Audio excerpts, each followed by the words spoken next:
What's good, y'all? Alright, so like normal, it's been a little minute since I've been making a YouTube video, but this video is going to be a lot different from the last one that I made. Believe it or not, this video is going to be about fitness, which is one of the main things that the channel is about, as you can tell from my shorts page. Since I'm big onto fitness and since I know a lot about fitness, I want to give out the knowledge that I've learned over time, and I want to be able to help some of y'all that might be struggling with fitness. So in this video, I'll be going over 3 misconceptions, or 3 of the biggest misconceptions that I've heard when it comes down to fitness that is really holding people back from becoming their best self. Okay, so the first misconception I want to talk about isn't really a misconception. Well, it kind of is, right? But it's going along the idea of people making fat loss seem harder than it actually is. See, when it comes down to fat loss is very easy. I'm not gonna sit here and lie to y'all, or at least from everything I learned, fat loss is a lot more easier than what I thought it is. As you can see from this picture right here, this is how I used to look, and this is how I look now. Well, this is how I look now, right? I'm not as big, I'm not as chunky as I used to be. Firstly, just, get this out of the way. You cannot spot reduce fat. That's not how it works. Although, you think you might be losing fat in certain areas just because, you're working it out over and over again, that's not how it works. Your body loses fat altogether, than just in one area, right? So you're not just losing fat in your arms, you actually gotta lose fat all around, okay? Now, some places lose fat faster than others. Like, for example, your face is the first part of your body that will actually lose fat first. Just because your face is not a good place for storing fat, because just biologically, it just doesn't work like that. Our face carries the least fat in our body, and the place that carries the most fat in your body, pretty sure you already know this, is your stomach. That's just a natural survival adaptation that we've grown to have over the billions of years of us being on this planet. Just to let it be known, you cannot spot reduce fat. Instead of thinking like that, you should just try to lose fat altogether, and then over time, you will start seeing the areas with the most fat in your body just slowly slim down, and over time become much more leaner than they were when you first started. All right, also burning fat in general, okay? People usually think that all you gotta do is just walk around, and sure, walking or getting 10K steps a day is, can make a big difference when it comes down to trying to lose fat off your body, right? If you are still eating terribly, you're not gonna lose any fat that you are storing in any of your body parts. See, because if y'all know me, y'all may know me as the person that runs a lot, right? You know what I mean? I ran half marathons, I ran 10 miles, 9 miles, 8, all that, different stuff. My goal is to run a marathon soon. But what I've learned from that is that running does not burn fat. A little fun fact, running actually burns carbohydrates more than it burns fats. Now sure, running will change your physique the longer you do it, but if you're still eating horribly while you're doing it, you're not gonna see much, You're not gonna really see much progress when it comes down to fat loss as a whole entirely. So with that being said, to simplify what I just said, cardio, although it helps, it really is not really the biggest thing that will help when it comes down to fat loss, because that's not how fat loss works. All right, so the next misconception, I want to go over the misconception of abs as a whole. Number 1, the thing of abs being made in the kitchen. That is true, right? That's true and that's not true. See, abs are shown in the kitchen, but abs are made in the gym. Believe it or not, abs are the same, just like your biceps and your shoulders and your chest, because if you didn't notice, your ab is mostly just one muscle group, right? So you have to train it as if you would train your biceps and stuff like that. The idea that abs are made in the kitchen is partially correct, but it's not fully correct. It's not the full answer that someone's probably looking for. Because sure, you can eat as little as possible, but you can still end up not seeing your abs at all because you haven't trained them not one bit.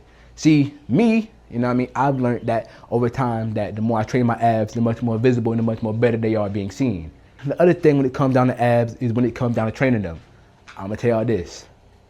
Every single thing that you see when it comes down to training your abs is most likely wrong. See, I'm gonna tell y'all the actual exercises or actually how to train your abs. So I'm gonna just show up an example on the screen right here beside me. So I'm gonna go ahead and say this. Ab rolls. Like, using an ab roller. Believe it or not, as wrong as that sounds, that actually does give you great stimulus on the muscles in your abs. All right, before I even go on to the next thing, just for y'all to know, there is no such thing as training your upper or lower abs or your obliques, because if y'all didn't know, you have your abs all work as a whole, meaning that it works all together instead of just one part working and the other part. Like, for example, leg raises, some people think that works the lower abs. That's not how it works. It works the entire abs as a whole, even the obliques, because the obliques are actually something that work with the abs as well.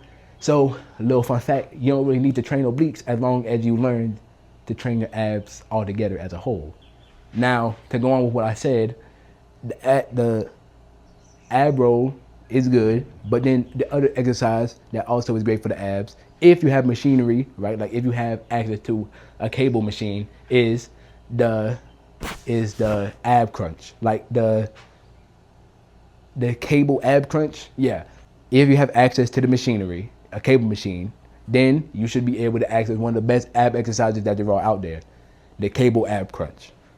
Sure, it may look like a very little range of motion, but I promise you, it actually is one of, if not the greatest ab exercise out there. And it does train the entire abs as a whole. As y'all seen from the exercise I showed y'all, anything that follows the same range of motion and the same path to resistance that those exercises go through is some of the best exercises that you should probably do for your abs. Last but not least, decline sit-ups. That's also a good exercise as well to do for your abs. Well, sit-ups as a whole aren't really the best, but instead of doing decline sit-ups, I much more recommend doing decline crunches with some type of weight on your chest, because that works the abs a lot more better than decline sit-ups. But you know what I mean, both work good, you know what I mean, and both will most likely get you the results that you're looking for. All right, the last misconception, a little controversial. A lot of people aren't really gonna like the idea of me hearing, a lot of people aren't gonna like the idea of me saying this, but it is what it is, because at the end of the day, this is something that is keeping a lot of people back and keeping them from becoming their best selves, and having a lot of people overthink when it comes down to going to the gym. Because I promise you, the gym is a lot more easier than people may think it is, but people just like to overcomplicate things and make it a lot more complicated and a lot more scarier for people to get into. What I'm talking about here is the idea that bulking doesn't make you gain muscle faster and cutting doesn't make you lose muscle. Now, it all depends how you cut, if I'm being honest with you, right? See, if you're over here cutting to as lean as you possibly get, to the point where you are feeling drained every single time you're outside the house, then you're definitely, doing something wrong. But when it comes down to the regular cutting and regular bulking, that stuff is only for aesthetic purposes. Now, I can see you bulking, maybe because you feel as if the body fat that you are right now is too low, and you feeling that it is hindering your ability to actually give it your all when it comes down to working out. But other than that, bulking really does have no other purpose than maybe strength reasons, right? Because obviously the bigger you are, the much more weight you can lift. But at the end of the day, it's the muscle that lifts the weight, not the fat. And you gain muscle just as fast as you would as if you were on a cut, if you're doing everything properly. See, just because you're on a cut doesn't mean that you need to cut out the proteins and the carbohydrates and all that. Like, someone that is bulking could be way weaker than someone that is cutting, just because they still have crazy differences in muscle mass. Although people make it seem as if you bulk, you're gonna gain more muscle, that is not true. Just because you're eating more doesn't mean that you're gonna gain more muscle than somebody else is. Bulking and cutting are only for aesthetic purposes, and also for, of course, weight class purposes in sports, but that's not really what I'm trying to get into. I'm just talking about going to the gym in general. Hopefully that's easily understood, right? And if you don't believe me, you can always just look this stuff up, because I promise you, what I'm saying is true. Bulking does not make you gain muscle faster, and cutting does not make you lose muscle. It is purely just to look better or to just be stronger for a certain period of time. Now, with all that being said, I think I'm gonna go ahead and end this video right here, because realistically, there's nothing much more I need to say. Maybe I might make a part 2, maybe I won't. I don't really know. I post random stuff on the channel, but yeah, I think that's enough being said. I'm gonna go ahead and end this video right now, and hopefully I can see everybody that watched this one in the next video that I'm gonna post after this one. Yo, bitch, she a thotty. She just wanna kick it, I don't know karate. But the pussy so good, her head is so great. Guess what? Her neck off her body. I'm busting off mollies. I don't want Versace, I'm ballin' like Scotty. Pull off in that Audi. That bitch wanna hang, I told that bitch Audi.